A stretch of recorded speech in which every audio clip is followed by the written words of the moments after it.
Paradise. A fine, steady rain was falling, not hard enough to agitate the earth, not soft enough to go unnoticed.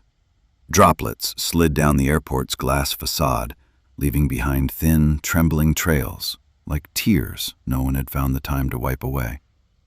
He stood behind the glass. 4 years had glowed in his mind like a luminous gate, an entrance lead from darkness into light. He stepped through the exit doors. The cold air struck his face, carrying the scent of wet metal and rain-soaked soil. The air was clean, free of dust, yet beneath its clarity ran something cold and indifferent. He was arrived. But arrival did not resemble what he had imagined in the sticky heat of the Indonesian refugee camps. No familiar voice said, "Welcome." In his mind, arrival had always been like a door opening onto a bright room, safe, white walls, a window overlooking a garden.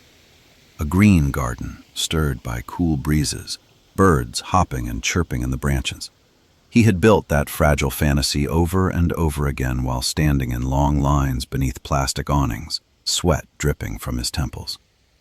Perhaps it resembled the paradise promised in religious stories, a quiet corner for rest after suffering. Human beings are like that. They paint what they have never tasted in exaggerated colors, simply to endure. Imagination is the analgesic for long, punishing days. Like the promise of heaven itself, so often a story persuasive enough to console the poor. At first, everything felt new. The orderly streets, the buses that arrived precisely on schedule, the shops still lit late into the night. Walking along clean pavements felt like moving through the set of a film he had watched from afar for years. He smiled, even when no one was looking. Those days were a brief honeymoon, a season when the wounds are not forgotten but have not yet been touched. Sometimes he thought he truly had reached the paradise. Time passed. Life altered its face slowly and revealed its harsher side, not with an explosion, not with a sudden catastrophe, but quietly. Electricity, water, rent, transport fares, the simple cost of not going hungry. Winter arrived, creeping through the window seams and biting at him. When he switched on the electric heater, it made a small clicking sound, then began to hum faintly. As it warmed, he imagined the electric meter spinning in his mind. The heater seemed like a hungry animal devouring current. The house was brick, its walls stained in places with damp. A narrow yard lay outside, its yellowed grass turning into sticky mud under the rain. His room held a metal bed that creaked with every movement, a thin mattress that reminded him of his bones, a small table by the window, and the heater. At night, when he switched off the ceiling light, the yellow glow of the street lamp slipped through the thin curtain and cast the bed's bars onto the wall, like a silent cage. The crisis rose like humidity. Invisible at first, yet it settled over everything. Long work hours, a fatigue that lingered in the soles of his feet even after sleep, the silence that followed him back to his room each night. He would lie on his bed staring at the ceiling, counting the faint stain in the corner of cracked plaster. In the distance, the train passed with its long, measured sound, like the breathing of a city that never slept, a city that woke before dawn and ran until midnight without pausing for anyone. Life hurried on with indescribable urgency. At the stations, people walked fast. Shoes struck the stone floors with clipped echoes. No one looked at anyone else, or if they did, the glance was brief and without consequence. Amid the rush, he sometimes felt transparent, like glass that exists but is not seen. No one was his enemy. No one was waiting for him.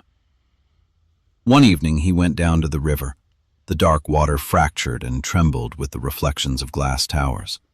He sat on a rain-damp wooden bench, placing his hand on its wet surface, feeling the cold moisture seep into his skin. Across from him, the skyline shimmered with tall buildings and colored lights, magnificent from a distance. People laughed, took photographs, cyclists passed by. He stared at the horizon and, for a moment, tried to reopen that old luminous door in his mind, the camp-born image of paradise. But the picture had faded beyond repair. No matter how he strained, he could not reconstruct it, like shattered glass that cannot be pieced back into wholeness. The imagined heaven had vanished completely. It did not exist, no more than the paradise religion's promise. That night, back in his room, he lined his shoes neatly beside the bed. He turned on the heater for exactly 1 hour, measuring the time by his phone. The brief warmth felt like temporary reassurance, never enough to stay, never enough to fully disappear. Under the weak yellow light, he closed his eyes. Before sleep carried him off, he reminded himself to wake early. Another day was coming, with the same trains, the same bills, the same restless, wakeful city. Outside, the rain began again. Drops struck the window and slid downward. In the darkness, between the clatter of distant trains, the low breath of wind, and the steady murmur of rain, he understood that arrival had only changed the shape of the crisis. Doubt marched steadily through his mind, yet of one thing he was certain. Paradise had always been a false promise. He closed his eyes and fell asleep. The city went on breathing.